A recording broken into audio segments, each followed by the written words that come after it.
అందరూ రెండు చేతులు పైకి హల్లెలూయా చెప్తావా? హల్లెలూయా. ఈరోజు మన వాక్య భాగము ఉపవాసం గురించి. హల్లెలూయా. దేని గురించి అండి? ఉపవాసం గురించి.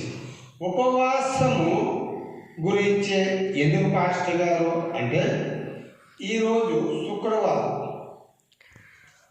ఉపవాసం ఉండి దేవుడి మాటలు కొన్ని మనం చెప్పుకుంటాం. హల్లెలూయా. దేవాది దేవుడు మనతో మాట్లాడతాడు. మాట్లాడేటప్పుడు మనం ఎలా వినాలి? శ్రద్ధగా వినాలి, బుద్ధిగా వినాలి, మర్యాదగా వినాలి, మంచిగా వినాలి. హల్లెలూయా. ఎలా వినాలి? శ్రద్ధగా, బుద్ధిగా, మంచిగా, మర్యాదగా. హల్లెలూయా. అలా మనం ఎప్పుడైతే వింటామో దేవుడు మనతో మాట్లాడతాడు. ఇప్పుడు చూడండి, శ్రద్ధగా, బుద్ధిగా, మంచిగా, మర్యాద. హల్లెలూయా. సరిపోయిందా? హల్లెలూయా. అట్లా దేవుడితో మనం కనెక్ట్ అయితే దేవుడు మనతో మాట్లాడతాడు. మాట్లాడేటప్పుడు మనం వినాలి. ఎలా వినాలి? ఇప్పుడు మనం తెలుసుకోవాలి. అయితే వాక్య భాగంలోకి ఇప్పుడు మనము వెళ్ళిపోదాం. వాక్య భాగం ఏమనగా, మార్కు సువార్త 8వ అధ్యాయం 3వ వచనం చూసుకున్నట్లయితే ఇక్కడ యేసుక్రీస్తు ప్రభువు వారు మాట్లాడుతున్నారు. మార్కు సువార్త 8వ అధ్యాయం 3వ వచనం మనం చూసుకున్నట్లయితే, దేవాది దేవుడు, నేను వారిని ఉపవాసంతో తమ ఇండ్లకు పంపివేసిన ఎడల మార్గములో మూర్ఛిల్ల పోవుదురు. వారిలో కొందరు దూరము నుండి వచ్చి ఉన్నారని వారితో చెప్పెను. హల్లెలూయా. హల్లెలూయా. ఏమంటున్నాడు దేవుడు? నేను వారిని ఉపవాసంతో తమ ఇంట్లోకి పంపివేసిన ఎడల మార్గము మధ్యలో మూర్ఛిల్లపోవుదురు అని వారిలో కొందరు దూరం నుండి వచ్చి ఉన్నారని వారితో చెప్పాడు. ఈ వాక్య భాగం ఎవరితో మాట్లాడుతున్నారు? యేసుక్రీస్తు ప్రభువుల వారు గలీల తీరం పక్కన నడుచుకుంటూ, అక్కడ గలీల సముద్రము పక్కన నడుచుకుంటూ వచ్చి చూడగా గొప్ప జనసమూహం. ఎవరండి? గొప్ప జనసమూహము ఆయనకు ఎదురుగా వచ్చి, దెయ్యములు పట్టినవారు, భూతములు పట్టినవారు, చిల్లింగులతో ఉన్నవారు, కాలు లేనివారు,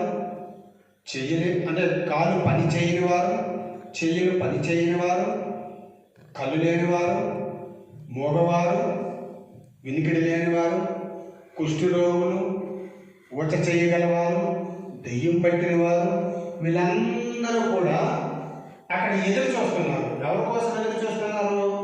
యేసయ్య కోసం. ఎందుకు? యేసయ్య వస్తాడని. ఎందుకు? గట్టి చెప్పండి. వస్తాడని. యేసయ్య వచ్చాడనుకో బాగు చేస్తాడా? బాగు చేయడా? గట్టి చెప్పండి. బాగు చేస్తాడు. ఏం బాగు చేస్తాడు? దెయ్యాన్ని వెళ్ళగొడతాడు, భూతాలను వెళ్ళగొడతాడు, సిల్లింగులు వెళ్ళగొడతాడు. నోరు లేనికి ఏమిస్తాడు? నోరుని ఇస్తాడు. గట్టి చెప్పండి. నోరు లేని వారికి ఏమిస్తాడు? చెవిటి వారికి ఏమిస్తాడు? గుడ్డి వారికి ఏమిస్తాడు? హల్లెలూయా.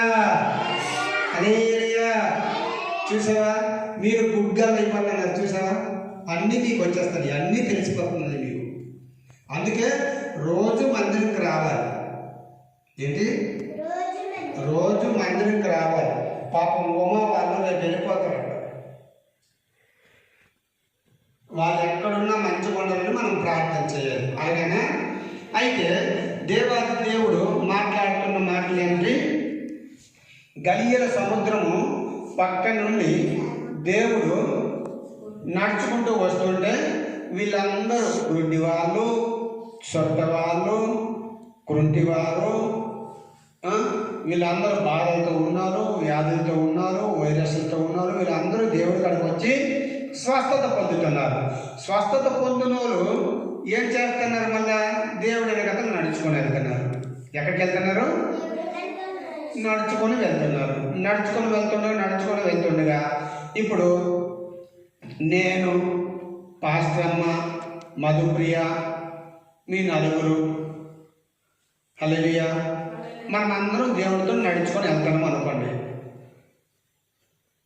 నీ పేరేం పేరమ్మా? మోనిత, ఉమా, భువన,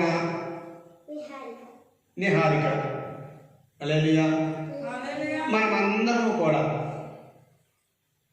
మౌనిత, ఉమ, భువన, నిహారిక. నిన్నేమని పిలుస్తున్నారు మామూలుగా? హారిక అంటే నిహారిక మైన్ పేరు. హల్లెలూయా. అయితే మనం అందరం కూడా దేవుడి వెనక నడుచుకొని వెళ్తున్నాం అనుకో. వెళ్తుండగా మనకి మరి ఆకలి వేస్తుంది కదా. దేవుడి కంటే ఆకలి అయింది. యేసుక్రీస్తు ప్రభు వారికి ఆకలి వేస్తుందా? ఆయన దేవుడు కాబట్టి ఆకలి అయింది. మనకి ఆకలి వేస్తుంది. మనకు ఆకలి వేసినప్పుడు మనం ఏం చేస్తాము? దేవుడిని అడుగుతాం. కానీ అక్కడ ఎవరు దేవుడిని అడగలేదు. దేవుడే, యేసుక్రీస్తు ప్రభువే, అయ్యో మమతకు ఆకలేస్తుంది, ఉమాకు ఆకలేస్తుంది, భువనకు ఆకలేస్తుంది, నిహారికి ఆకలేస్తుంది, మధుప్రియకి ఆకలేస్తుంది